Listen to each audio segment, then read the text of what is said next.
रक्षाबंधन का त्योहार भाई बहन के अटूट प्रेम का प्रतीक माना जाता है, लेकिन साल 2026 का रक्षाबंधन बेहद खास और थोड़ा उलझन भरा रहने वाला है।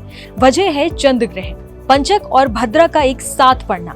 ऐसे में सबसे बड़ा सवाल यही है कि आखिर राखी बांधने का शुभ मुहूर्त क्या होगा?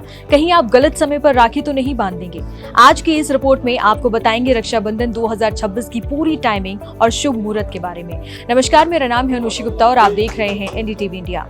ज्योतिषाचार्यों के अनुसार साल 2026 में सावन पूर्णिमा तिथि 27 अगस्त को सुबह 6:09 से शुरू हो चुकी है, जो 28 अगस्त को सुबह 9:47 तक रहेगी। इसी पूर्णिमा तिथि पर रक्षाबंधन का पर्व भी मनाया जाएगा, लेकिन इस बार इस तिथि सामान्य बिल्कुल भी नहीं है।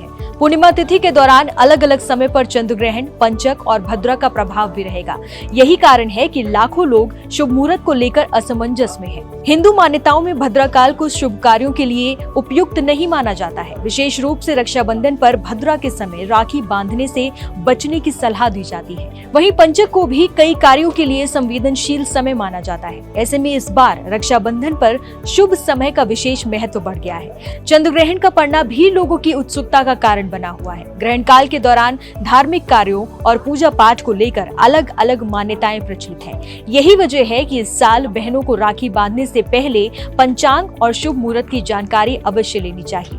विशेषज्ञों का कहना है कि भद्रा समाप्त होने के बाद और ग्रहण संबंधी समय को ध्यान में रखते हुए ही राखी बांधना अधिक शुभ माना जाएगा। हालांकि अलग अलग क्षेत्रों और पंचांगों में समय में थोड़ा अंतर देखने को मिल सकता है, इसीलिए स्थानीय परंपराओं और विद्वानों की सलाह भी महत्वपूर्ण मानी जाती है। सावन पूर्णिमा के दिन यानी 28 अगस्त 2026 को साल का आखिरी चंद्र ग्रहण लगने जा रहा है। ये एक आंशिक चंद्र ग्रहण होगा, जिसमें चंद्रमा के एक हिस्से पर पृथ्वी की छाया पड़ती हुई दिखाई देगी। हालांकि ये ग्रहण भारत में दिखाई बिल्कुल नहीं देगा, लेकिन दुनिया के कई हिस्सों में इसे देखा जा सकेगा। पंचांग के अनुसार चंद्र ग्रहण की शुरुआत भारतीय समय अनुसार सुबह 6:55 पर होगी। ग्रहण का आंशिक चरण सुबह 8:04 पर दिखाई देना शुरू होगा, जबकि इसकी पीक टाइमिंग सुबह 9:43 रहेगी। ग्रहण का समापन दोपहर 12:30 पर हो जाएगा। कुल मिलाकर इस ग्रहण की अवधि लगभग 5 घंटे 38 मिनट की रहेगी। अब बात करते हैं सबसे महत्वपूर्ण सवाल की, क्या भारत में सूतक काल लगेगा? धार्मिक मान्यताओं के अनुसार जहां ग्रहण दिखाई देता है, वहां ग्रहण शुरू होने से लगभग 9 घंटे पहले सूतक काल शुरू माना जाता है। लेकिन क्योंकि ये चंद्र ग्रहण भारत में दिखाई नहीं देगा, इसलिए भारत में सूतक काल मान्य नहीं होगा। यानी देश भर में लोग अपने धार्मिक और मांगलिक कार्य सामान्य रूप से कर सकते हैं। ग्रहण की वजह से किसी भी शुभ कार्य को रोकने की जरूरत बिल्कुल नहीं है। रिपोर्ट्स के मुताबिक ये ग्रहण दक्षिण अमेरिका, अफ्रीका, यूरोप और पश्चिमी एशिया के कुछ हिस्सों में देखा जा सकेगा। वहीं भारत में इसकी दृश्यता नहीं होगी।